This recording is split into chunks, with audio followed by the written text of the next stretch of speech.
aspect of fortune. Vincent Nielsen hadn't built his real estate empire by being soft.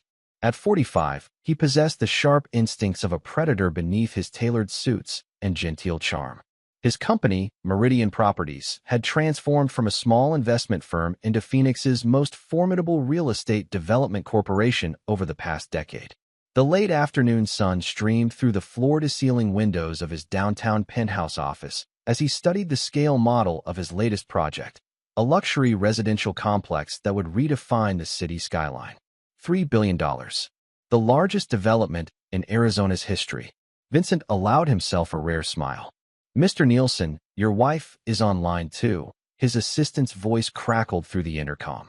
Vincent picked up, cradling the phone between his ear and shoulder as he continued examining the model. "Laurel, I'm in the middle of something. Don't forget about the Harrison fundraiser tonight." Laurel's voice carried its characteristic musical quality, though lately, Vincent had detected something different, a brittleness beneath the melody. "I haven't forgotten." Vincent straightened, walking to the window. "Have you confirmed with the Kellers?" "Brady said they'll meet us there, but—" She hesitated. Dominic mentioned he might be late. Something about finalizing the Westlake acquisition.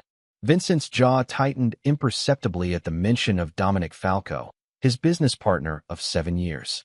Dominic had come into his life when Meridian was poised for explosive growth but needed additional capital. The man had brought money, connections, and a certain ruthlessness that complemented Vincent's calculated approach. "Tell him not to be late. The senator doesn't appreciate tardiness." "I'm not your secretary, Vincent," Laurel replied with unusual sharpness. Vincent paused, studying his reflection in the window glass. At what point had his wife's tone toward him changed? When had the admiration in her eyes dulled? 15 years of marriage had transformed from passionate to perfunctory, and lately, to something disturbingly cold. "I'll see you at home," he said finally, ending the call without waiting for her response. Hours later, Vincent walked into their Paradise Valley mansion, a modernist monument of glass and stone. The house was silent except for the faint sound of running water from the master suite.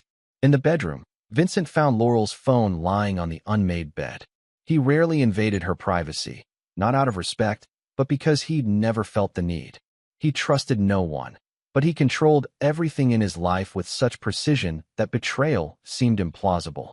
The notification that illuminated her screen changed that calculation instantly. A text from Dominic. "Can't wait to feel you again. Make an excuse tonight. My place after." Vincent stood motionless, the phone in his hand, as something ancient and cold crystallized within him.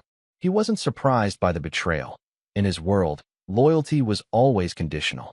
He was surprised by the flicker of pain he felt before it was subsumed by something far more potent. Calculated rage. He placed the phone exactly as he'd found it, then walked to his study and poured himself 2 fingers of bourbon. As he sipped the amber liquid, Vincent didn't plot hasty revenge.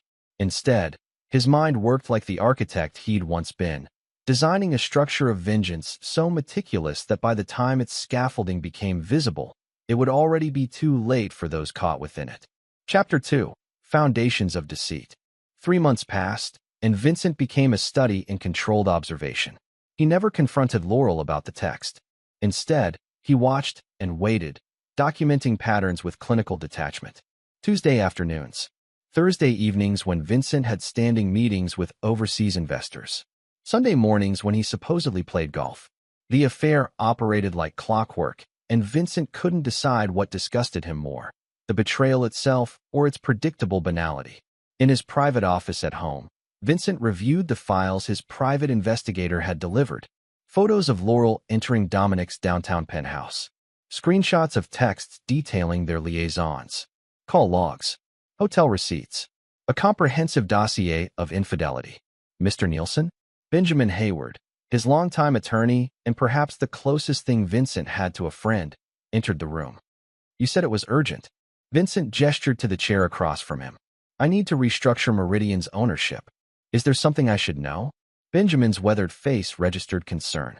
At 67, he'd been with Vincent since the beginning, guiding the legal architecture of his empire. "Dominic is sleeping with my wife." Benjamin didn't flinch. In their world, such revelations were disappointingly common. "Do you have proof?" Vincent slid the folder across the desk. Enough to bury them both. Benjamin examined the contents, his expression grim. What's your play? I want everything. His shares, his properties, his dignity. The partnership agreement gives him significant protection, as does your prenuptial agreement with Laurel. Vincent smiled thinly.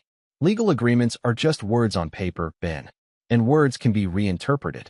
Over the next 2 hours, they outlined a strategy that would make Machiavelli proud.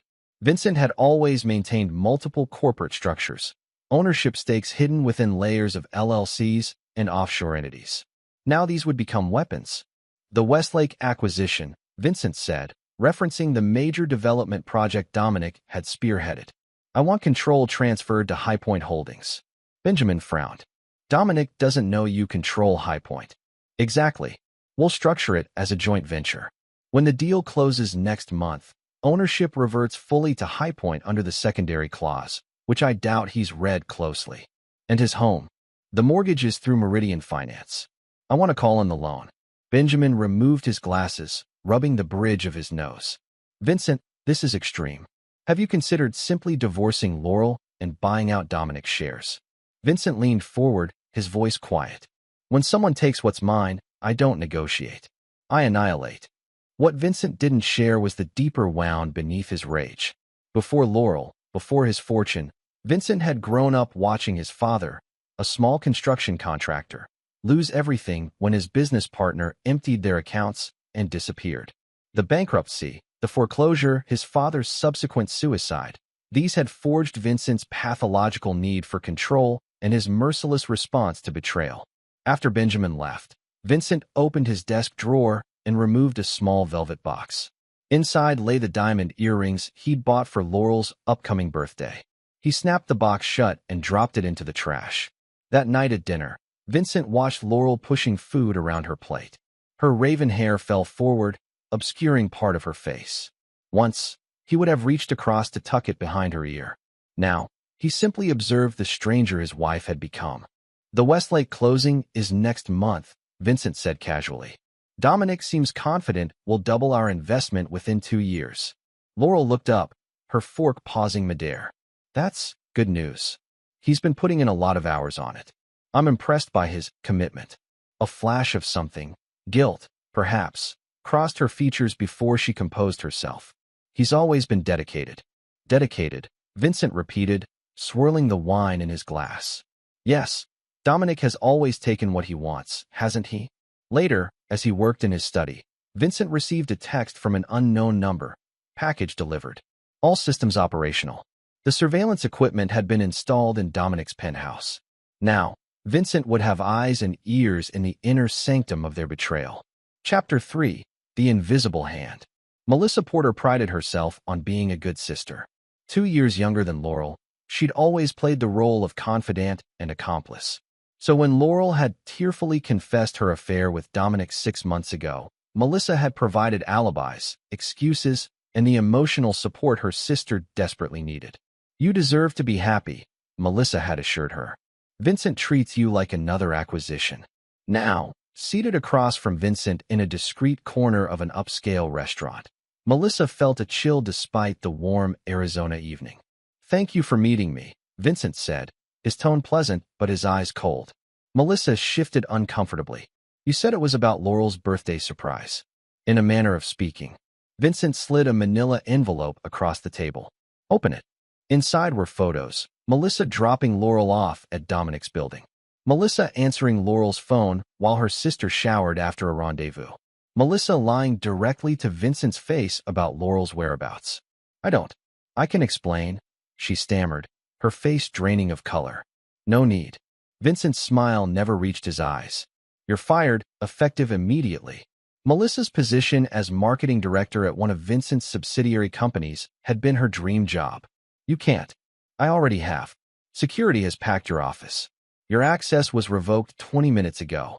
This is because I protected my sister? From you. Vincent leaned forward. This is because loyalty matters to me, Melissa. And you chose the wrong side. I'll tell Laurel everything. I'll expose what you're doing. By all means. Vincent's tone was almost bored. Tell her how you've been helping her deceive me. Tell her how you've lost your job and your reputation. Tell her whatever you want. And make sure to mention that I know everything. Melissa left the restaurant in tears, while Vincent calmly finished his scotch. The first domino had fallen exactly as planned. That night, Laurel stormed into his study, eyes blazing. "You fired my sister? Because what? She didn't kiss your ring properly at the charity gala." Vincent barely looked up from his computer. "Your sister's performance has been substandard for months. The decision was made by the board." "Bullshit. You control that board like you try to control everything else." Vincent finally met her gaze. "Careful, Laurel. Your concern for your sister's job performance seems disproportionate." Something in his tone made her pause. "What does that mean?" "Nothing at all." He returned to his work. Perhaps she should have been more discreet in her professional conduct. After Laurel left, Vincent pulled up the surveillance feed from Dominic's penthouse. Right on schedule, his business partner was on the phone, pacing nervously. "She's suspicious," Dominic was saying. "Her sister just got fired." "Yes, of course I think it's connected." "No, he couldn't possibly know about us." "I've been careful." Vincent zoomed in on Dominic's face, studying the fear etched there. The man who had taken Vincent's wife would soon learn the true cost of his betrayal. But not yet. Vincent was still laying the groundwork, still positioning his pieces. The next morning, Vincent called Howard Byrne, CEO of First Arizona Bank and a longtime business associate. "Howard, remember that favor you owe me? I'm calling it in." By afternoon, Dominic's personal credit lines had been frozen pending a routine compliance review. By evening, rumors of Meridian facing liquidity issues began circulating among a select group of investors, ones who coincidentally held significant positions in Dominic's pet projects. Vincent worked methodically, invisibly, applying pressure points that would initially seem like unfortunate coincidences. Dominic's assistant quit suddenly. The permit process for his passion project, a boutique hotel in Scottsdale, hit unexpected delays. Small things, but they would accumulate. Meanwhile, Vincent increased his attentiveness to Laurel, sending flowers, suggesting dinner dates, behaving like a husband trying to rekindle a marriage. The confusion on her face was palpable, and that confusion would soon turn to fear as Vincent's trap began to close around her and her lover. Chapter 4. Tightening the Noose. The annual Meridian Properties Gala was Phoenix's premier corporate event, drawing the city's elite to celebrate the company's successes and announce its future ventures. Vincent stood at the center of it all, champagne flute in hand, the picture of success in his bespoke tuxedo. "To another record-breaking year," he announced to the assembled crowd, raising his glass. "And to new beginnings." His gaze found Laurel across the room, stunning in an emerald gown that caught the light as she moved. Beside her stood Dominic, handsome and charismatic in his tailored suit, wearing the confident smile of a man who believed himself untouchable. If only they knew that tonight marked the beginning of their end.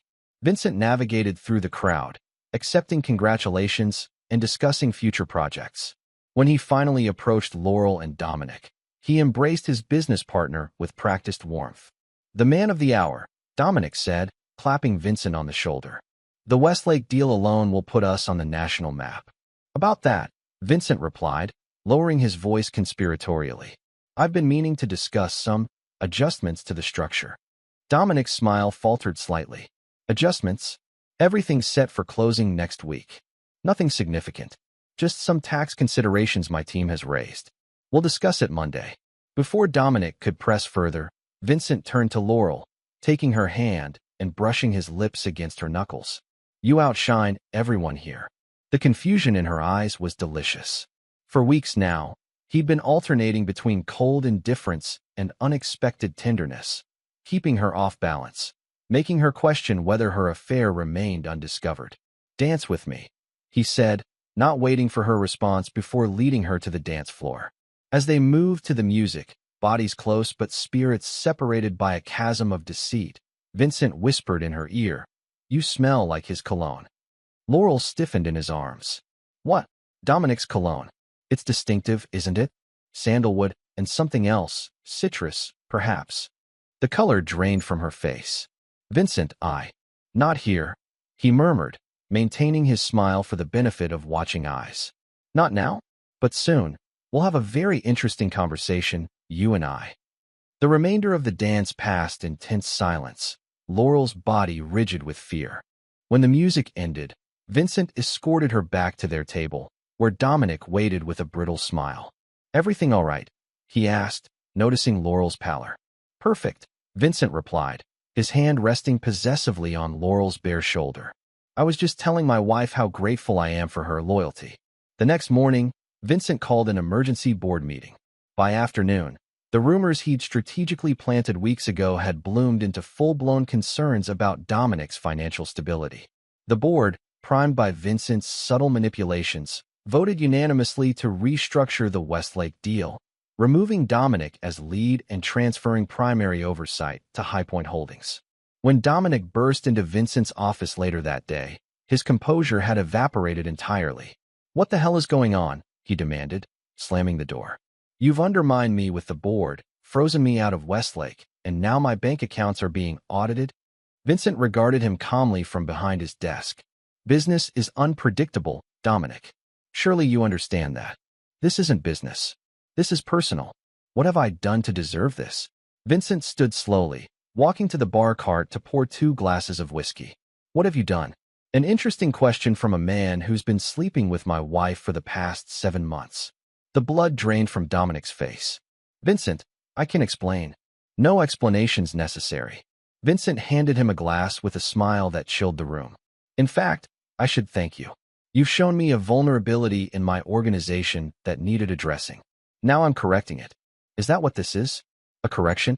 Dominic's hand trembled as he set down the untouched drink.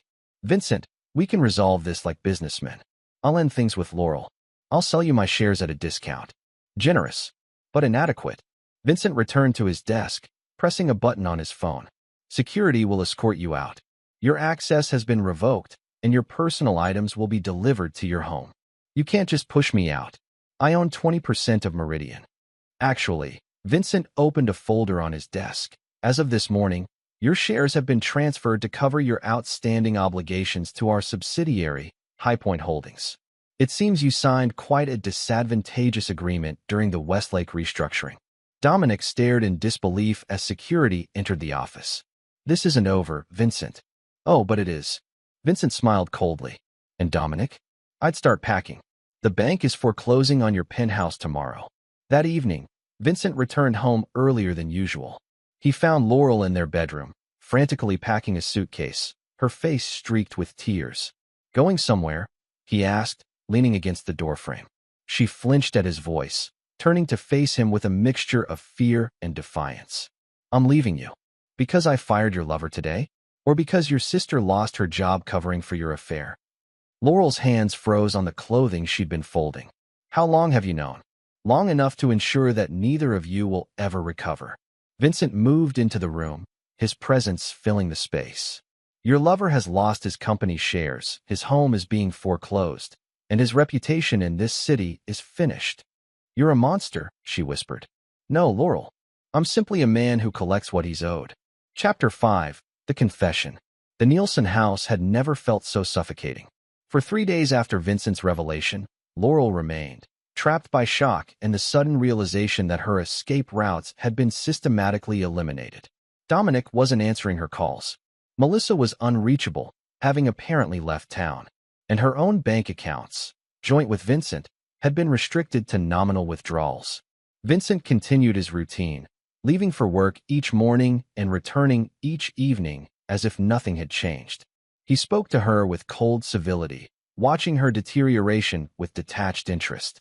On the 4th night, Laurel found herself in their kitchen at midnight, a glass of wine in one hand and her phone in the other, staring at Dominic's unanswered texts.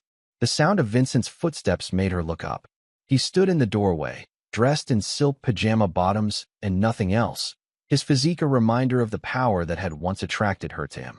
"Can't sleep?" he asked, moving to pour himself a glass of water. "How can you act like this is normal?" Her voice cracked. "Like we're just having a rough patch?" Vincent leaned against the counter, studying her. "What would you prefer? That I rage? Break things? Beg you to love me again? I want you to feel something." Laurel slammed her glass down. "Anything human. I feel plenty," he replied calmly. "Disappointment. Disgust. A profound desire to see justice served." "Justice?" She laughed bitterly. "You've destroyed lives out of wounded pride." Vincent moved closer, his presence overwhelming in the confined space. You misunderstand. This isn't about pride. It's about consequences. Actions have them. Yours, Dominic's, Melissa's. All of you made choices, knowing the risks. I never meant to hurt you, she whispered. Another lie. He shook his head. You meant exactly that. The affair was your rebellion against everything I represent. The truth of his words struck her like a physical blow. Her relationship with Dominic had begun as an escape from Vincent's controlled world, a way to feel something spontaneous and passionate again. But it had evolved into something deeper, or so she believed. He said he loved me, she admitted quietly. And you believed him. Vincent's smile held genuine pity. Dominic loves opportunity, Laurel. You were simply his way to get closer to my company, my connections. Did you really think it was coincidence that he pursued you right as the Westlake deal was coming together? The doubt that had been gnawing at her expanded. Dominic's increasing distance over the past weeks. His focus on business calls even during their intimate moments. His insistence on knowing Vincent's schedule and business plans. You're lying, she said, but her conviction had faltered. Am I? Vincent pulled out his phone, tapping the screen before sliding it toward her. Listen for yourself. The recording played clearly in the silent kitchen, Dominic's voice speaking to someone unknown. Vincent doesn't suspect a thing. His wife gives me everything I need to know about his movements, his plans. Once the Westlake deal closes, we'll have everything we need to push him out completely. Laurel's world collapsed around her. The betrayal she'd committed paled against the one she now faced. When was this? Last month. Your lover has been playing you as thoroughly as you've been playing me. The wine glass slipped from her fingers, shattering on the tile floor. Vincent didn't move to help as she knelt, mindlessly trying to gather the broken pieces, cutting her finger in the process. I've been such a fool, she whispered, watching blood mix with wine. Yes, Vincent agreed dispassionately. The question is, what will you do now? Laurel looked up at him, broken in ways that transcended the physical. What choices do I have left? You've taken everything. Not everything. Not yet. Vincent crouched beside her, careful of the glass. I want complete honesty, Laurel. Every detail of your betrayal. Every plan Dominic shared. Every person who knew and helped. Give me that, and perhaps we can discuss arrangements. And if I refuse? His expression hardened. Then I continue dismantling everything and everyone you care about, piece by piece, until nothing remains. The next morning, Vincent sat in his home office, recording Laurel's full confession. For hours, she detailed the affair. How it began with a chance meeting when Vincent was overseas, how Dominic had pursued her relentlessly, how she'd eventually surrendered to the excitement he offered. She confessed Melissa's role, the alibis provided, the excuses made, even the times she'd lied directly to Vincent's face on Laurel's behalf. She revealed the network of enablers. The hotel concierge who'd been bribed to maintain their privacy, the restaurant maitre d' who'd arranged private dining rooms, even Vincent's former assistant who'd altered his calendar occasionally to facilitate their meetings. Most valuable were Dominic's confidences, business strategies he'd planned, leverage positions Vincent wasn't supposed to know about, and most damning, his connection to a rival development group that had been suspiciously well-informed about Meridian's confidential plans. When she finished, emotionally exhausted and morally bankrupt, Vincent simply nodded and stopped the recording. What happens now? She asked, her voice raw. Now, Vincent replied. We have a conversation that's long overdue. Chapter 6. The Reckoning. The penthouse apartment where Dominic had taken Laurel countless times now felt like a mausoleum. Most of his possessions had been packed into boxes, the furniture covered with sheets. The foreclosure notice had arrived that morning, giving him 48 hours to vacate. His phone rang, Laurel's ringtone. After days of ignoring her calls, something made him answer. We need to talk, she said without preamble. Vincent knows everything. I'm aware, Dominic replied bitterly. He's systematically destroying me. He wants to see us. Both of us. Tonight. Dominic laughed hollowly. So he can gloat? No thanks. He says he's willing to negotiate. To give you back your shares, stop the foreclosure. The desperation in her voice matched his own internal state. After days of fruitless attempts to salvage his business interests, of watching his assets frozen and his reputation tarnished, even a slim hope seemed worth pursuing. Fine. Where? The house. 8 o'clock. The Nielsen residence, a modernist palace that Dominic had once envied, now loomed before him like a fortress of doom. As the security gate opened automatically, he felt a chill that had nothing to do with the desert evening breeze. Inside, Vincent waited in his study, Laurel already seated on one of the leather sofas, looking small and defeated. Vincent, by contrast, appeared completely at ease, offering Dominic a drink as if welcoming an old friend. Scotch. You always preferred the Macallan 25, as I recall. Dominic remained standing. Let's skip the pleasantries. Laurel said you're willing to negotiate. Did she? Vincent glanced at his wife. That's not precisely what I said, but no matter. Please sit. Once Dominic reluctantly took a seat across from Laurel, Vincent began. I've spent the last few days reviewing the damage you've both inflicted. The lies. The betrayal. The attempted corporate espionage. Yes, Dominic. I know about your meetings with Apex Development. Dominic's face registered shock before he could compose himself. That was just exploratory. Nothing came of it. Because I intercepted your communications before anything could. Vincent sipped his drink. Nevertheless, the intent was clear. What do you want from us? Laurel asked, her voice barely audible. I want what was taken from me. Respect. Loyalty. Control. Vincent placed his glass down carefully. But since those are intangibles, I'll settle for watching you both lose everything, as you intended for me. I've already lost everything. Dominic exclaimed. My shares, my home, my reputation. Not everything. Vincent interrupted coldly. Not yet. He pressed a button on a remote, and the large television screen on the wall illuminated with a video feed.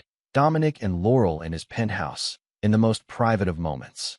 Jesus, Vincent, Laurel gasped, covering her mouth. Oh, I have hours of this, Vincent continued conversationally. Quite comprehensive documentation of your affair, including some interesting conversations about me, my business, my vulnerabilities. Dominic lunged forward. You son of a bitch. Sit down, Vincent commanded with such authority that Dominic complied instinctively. Now, here's what's going to happen. Laurel has already provided a complete confession, implicating everyone involved in your little conspiracy. You, Dominic, will do the same.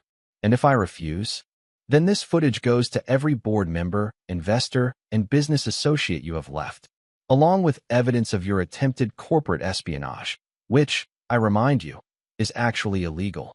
Dominic's face contorted with rage and desperation. What do you want me to say? Everything. Every detail. Every plan. Every accomplice. For the next hour, Vincent recorded Dominic's confession, occasionally prompting with questions that revealed the depth of his knowledge about their schemes. When Dominic finally fell silent, emotionally drained, Vincent nodded in satisfaction. And now, he said quietly, the moment you've both been waiting for. Vincent, Laurel began, a pleading note in her voice. My wife said, I've been sleeping with your business partner for months. It's liberating to finally tell you. Vincent's voice took on a theatrical quality. I replied, I know, go on, tell me more. She said, why aren't you angry? Finally, I said, because your lover doesn't know his company now belongs to me. His house is foreclosed, and your sister who covered for you is now jobless. A heavy silence fell over the room. Dominic stared at Vincent with a mixture of hatred and fear, while Laurel seemed to collapse in on herself. That's it, Dominic finally asked. You brought us here for this performance? No, Vincent replied, standing. I brought you here to witness the beginning of the end. Tomorrow, both of your confessions will be delivered to select individuals. By week's end, everyone in our circle will know exactly what you've done and to whom. You'll destroy yourself in the process, Dominic warned. This kind of scandal will hurt Meridian. A calculated risk, and one I'm prepared to take. Vincent's smile was terrifying in its calmness. Sometimes, to remove a cancer, one must cut deeply. As security escorted Dominic from the property, Vincent turned to Laurel. As for you, my dear wife, I suggest you pack whatever personally belongs to you. The divorce papers will arrive tomorrow. You'll find the terms ungenerous. Vincent, please, she began. The only reason you're not leaving this house penniless tonight is because even my lawyers couldn't completely circumvent Arizona's community property laws. But rest assured, your settlement will reflect the true value of your contribution to this marriage. Left alone in his study, Vincent poured another drink and watched the security footage of Dominic being driven off his property. Phase 1 was complete. The betrayers had been exposed, confronted, and broken. But Vincent's revenge was far from finished. Chapter 7. Ashes and Dust. 3 months after the confrontation, Phoenix society still buzzed with whispers about the Nielsen-Falco scandal. Vincent had released the confession strategically, ensuring maximum damage to both Laurel and Dominic, while preserving Meridian's reputation through carefully worded press releases about unfortunate personal matters and moving forward with renewed focus. Dominic had fled Arizona entirely, his attempts to rebuild elsewhere hampered by the toxic reputation that somehow preceded him to each new city. Last Vincent heard, the man was reduced to working as a sales associate at a mid-tier real estate firm in Albuquerque, living in a rented apartment and driving a leased Honda, a spectacular fall for someone who had once commanded boardrooms and lived in luxury. Laurel had fared marginally better, retreating to a modest condo purchased with her divorce settlement, the bare minimum Vincent's lawyers couldn't prevent her from receiving. Her sister Melissa had returned to Phoenix only to find herself unemployable in their industry, Vincent's influence ensuring that doors remained firmly closed to both women. Vincent himself had emerged from the scandal largely unscathed, his ruthless handling of the betrayal earning him a fearsome new reputation among Phoenix's elite. No one crossed Vincent Nielsen and survived intact. The lesson had been thoroughly learned. On a crisp October morning, Vincent sat in his favorite breakfast spot, reviewing architectural plans for his next development, when a shadow fell across his table. "Mind if I join you?" The woman's voice carried a familiar melody that made Vincent look up sharply. Laurel's mother, Patricia Blackwell, stood before him, elegant as always in a tailored pantsuit that belied her 65 years. "Patricia." Vincent gestured to the empty chair across from him. "This is unexpected." She settled herself gracefully, ordering coffee from the hovering waiter before turning her attention fully to her former son-in-law. "I thought it was time we spoke," she said, her blue eyes, so like Laurel's, studying him intently. "About my daughters." She accepted the coffee, adding a precise amount of cream. "Both of whom are barely functioning human beings now, thanks to you." Vincent smiled thinly. "Your daughters made choices, Patricia. Adult choices with adult consequences. Vindictive consequences engineered by you." She sipped her coffee calmly. "Melissa can't even get an interview in this city. Laurel jumps at shadows. Was destroying them so completely necessary?" "Yes." The simplicity of his answer seemed to surprise her. "Betrayal in my world comes with comprehensive penalties." Patricia regarded him thoughtfully. "You know, when Laurel first brought you home, I warned her about you. I said men who control their emotions that tightly are dangerous when they finally break." Perceptive. She didn't listen. She saw only the successful, handsome man who wanted her, not the wounded boy beneath. Vincent's expression hardened. "If you've come to psychoanalyze me, this conversation is over. I've come to ask you to stop." Patricia leaned forward. "You've won, Vincent. They're broken. Isn't that enough? Laurel is still receiving alimony. Melissa still owns her home. Dominic still draws breath. So no, it's not enough." Patricia's composure cracked slightly. "What more could you possibly want? Justice has no endpoint, Patricia. It simply continues until balance is restored." "This isn't justice," she whispered. "It's vengeance. The distinction matters only to those without power to enforce either." Vincent gathered his plans, signaling the end of their conversation. "Give my regards to your daughters. Tell them I think of them often." The threat implicit in his words made Patricia pale. As Vincent walked away, leaving cash for both their coffees, he felt nothing but cold satisfaction. The Blackwell family had learned a valuable lesson, one his own father had learned too late. In this world, the weak were destroyed by the strong, and Vincent had decided long ago which he would be. Back at Meridian's headquarters, Vincent reviewed the latest reports on Dominic's continued downfall. His former partner had been terminated from even his modest position in Albuquerque after anonymous concerns about his ethics had reached management. Vincent's executive assistant, Trevor Walsh, hired specifically for his pathological attention to detail and complete lack of personal connection to anyone at Meridian, entered with the afternoon schedule. "The meeting with Apex Development is confirmed for 3 o'clock, Trevor noted. "Their CEO seemed quite anxious to speak with you personally." Vincent allowed himself a small smile. Apex, the very company Dominic had conspired with against him, was now struggling after losing several key projects to Meridian. Their CEO's request for a meeting reeked of desperation. Perfect, Vincent replied. And the other matter? Completed this morning. Ms. Porter's mortgage application was denied by all 4 banks, as arranged. Her current lease expires in 30 days.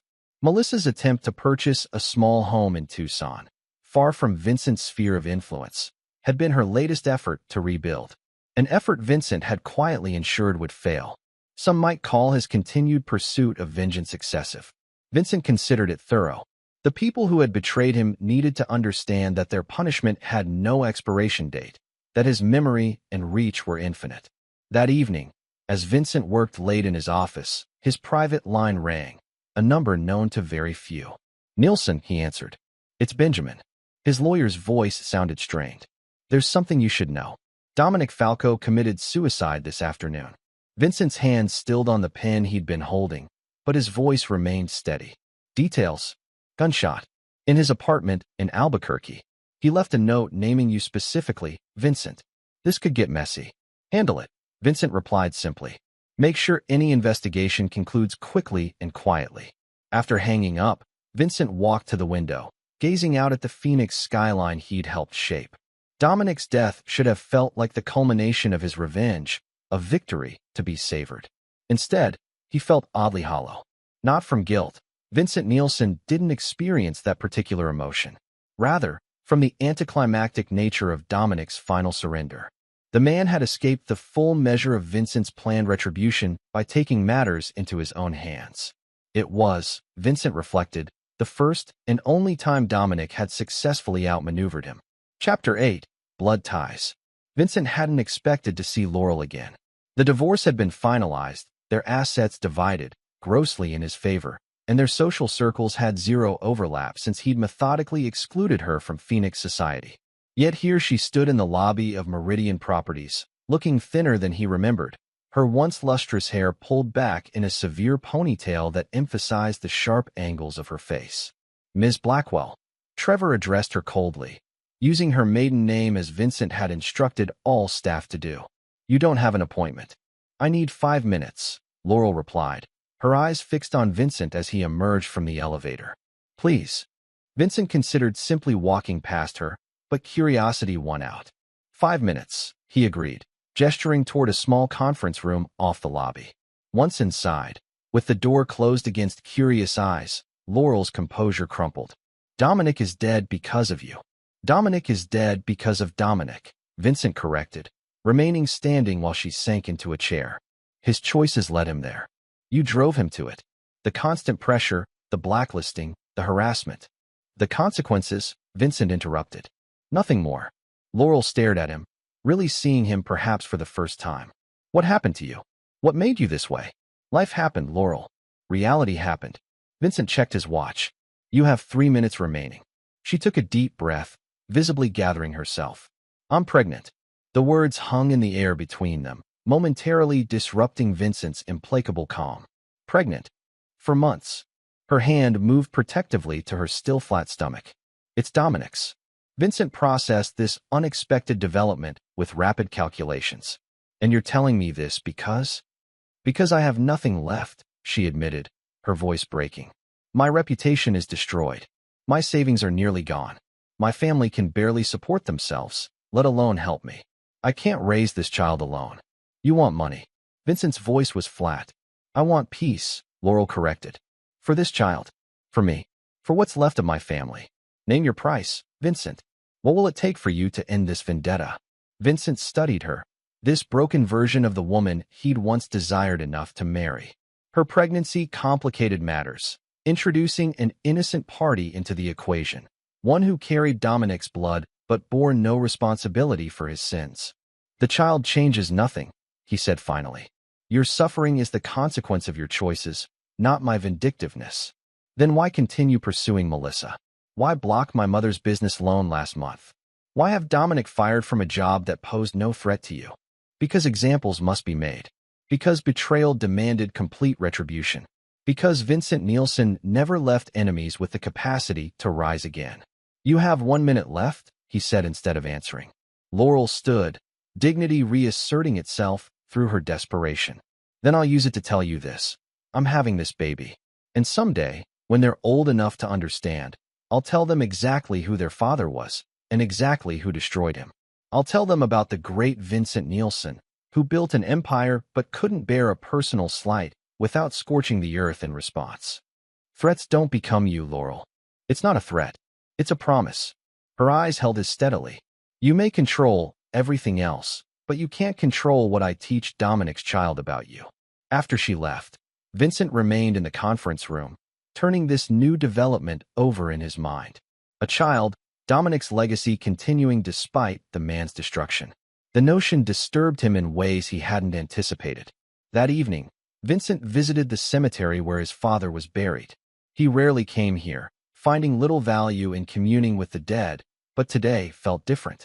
Standing before the simple headstone, Vincent remembered the day he'd found his father, hanging in their garage after losing everything to his treacherous business partner. He remembered the foreclosure notice on the kitchen table, the empty bank accounts, the shattered dreams. Most of all, he remembered his 16-year-old self vowing that he would never be vulnerable again, that he would become so powerful that betrayal would be unthinkable, and if it occurred, his retribution would be biblical. I kept my promise, he told the silent grave. No one takes from me without paying the ultimate price. But as the desert wind whipped around him, Vincent confronted an uncomfortable truth. His vengeance, however complete, hadn't filled the void created by betrayal. It hadn't restored what was taken. It had simply created more emptiness, more destruction, more echoing absence. The revelation didn't soften him. Vincent Nielsen was beyond such transformation. But it did clarify something. The child Laurel carried represented a future beyond this cycle of betrayal and revenge. A future Vincent himself would never have, having long ago decided that children represented vulnerability he couldn't afford. Back at his penthouse, Vincent made a call to Benjamin. I need you to set up a trust, anonymously funded, for the benefit of Laurel Blackwell's unborn child. His attorney's surprise was audible. Vincent, are you sure? The child didn't betray me, Vincent said simply. Make the arrangements. It wasn't mercy. Vincent didn't believe in mercy.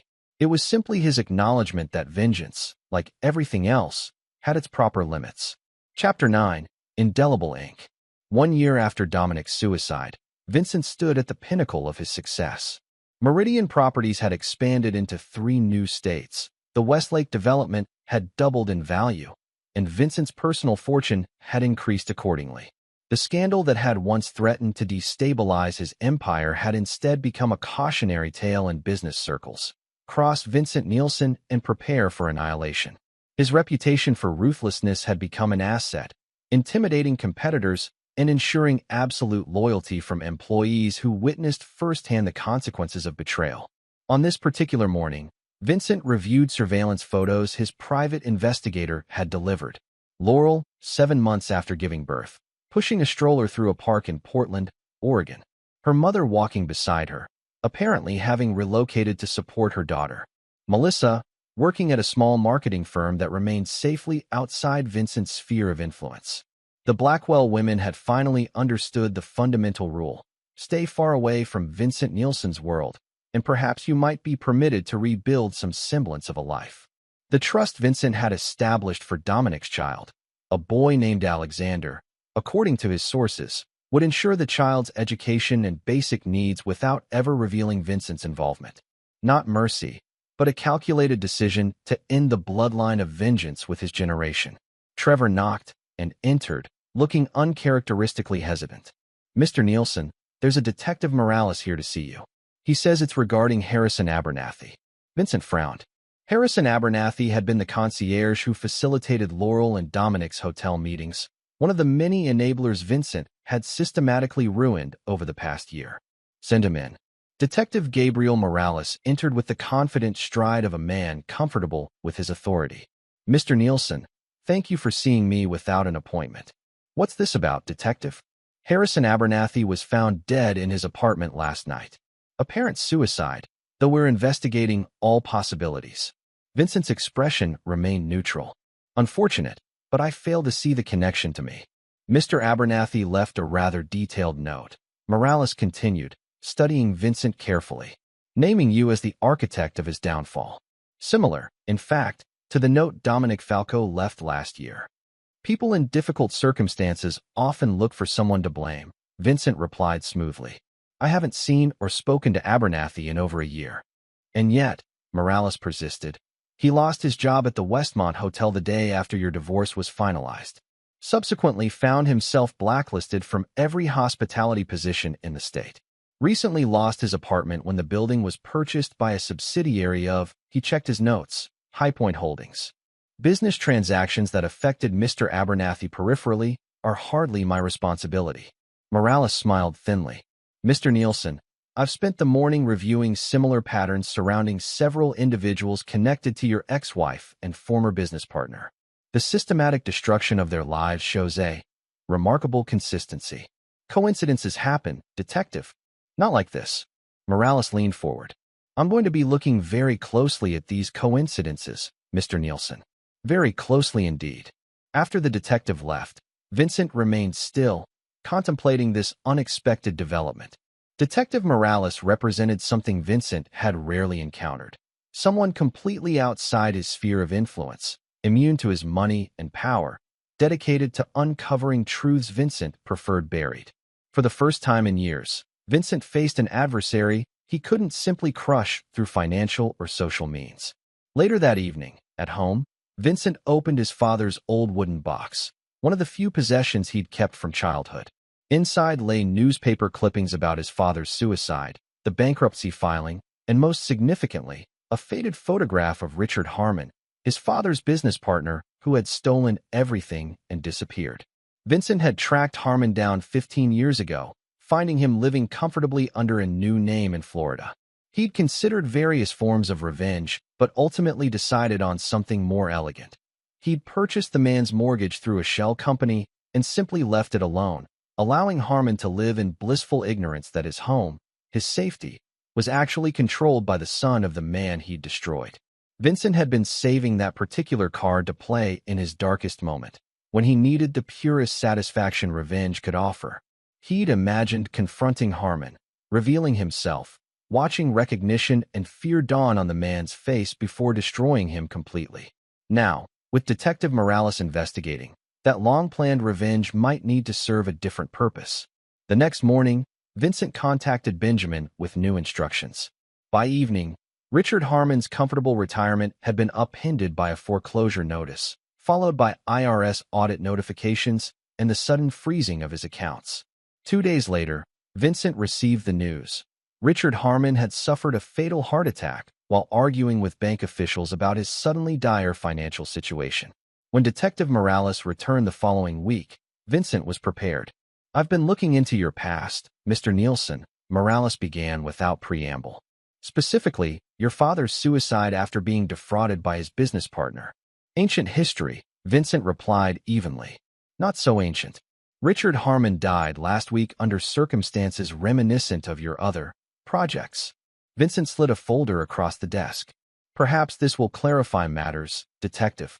Inside were documents proving that Vincent had only learned of Harmon's whereabouts the day before his death, after decades of searching. Bank records showing Vincent had been in Phoenix when the foreclosure was initiated. Witness statements from Florida confirming Harmon's history of heart problems. All fabricated, of course, but flawlessly. You've been very thorough, Morales commented, examining the documents. I've been very wrongly accused, Vincent corrected. My father's suicide shaped my life, Detective. Finding Harmon was a mission I'd pursued for decades. The timing of his death robbed me of closure, not provided it. It was the perfect deflection, using a truth, his father's suicide, to cover a lie, his innocence in Harmon's death. The emotional resonance made the deception impenetrable. Morales eventually left, suspicions intact, but evidence lacking. Vincent had successfully muddied the waters, creating enough reasonable doubt to protect himself from legal consequences. In the months that followed, Vincent gradually scaled back his active pursuit of those who had betrayed him, not from any newfound mercy, but from pragmatic recognition that Detective Morales represented a variable he couldn't fully control. The trust for Dominic's son remained in place, a silent acknowledgement that vengeance had natural boundaries. Laurel and her family were permitted to rebuild their lives in distant Oregon, provided they never returned to Phoenix or spoke publicly about Vincent. As for Vincent himself, he continued building his empire, colder and more isolated than ever. The betrayal had confirmed his fundamental belief: trust was for fools, love was for the weak, and power alone ensured survival. On the 5th anniversary of Dominic's death, Vincent stood in his penthouse office, watching the sun set over Phoenix. His revenge had been comprehensive, his enemies destroyed or neutralized, his power greater than ever. Yet the hollowness remained, the space where connection might have existed, where forgiveness might have offered a different kind of peace. Vincent acknowledged this absence dispassionately, not as a flaw but simply as the cost of absolute control. He raised his glass to the darkening sky, a toast to lessons learned and prices paid. The Nielsen doctrine remained unchanged and unforgiving. Betray me, and I will destroy not just you, but everything and everyone you hold dear. Not from passion or pain, but from principle. In the end, Vincent Nielsen had become exactly what life had taught him to be, a man who could not be betrayed twice, because he never, ever forgot and never, ever forgave. This is where our story comes to an end. Share your thoughts in the comments section. Thanks for your time. If you enjoy this story, please subscribe to this channel. Click on the video you see on the screen, and I will see you there.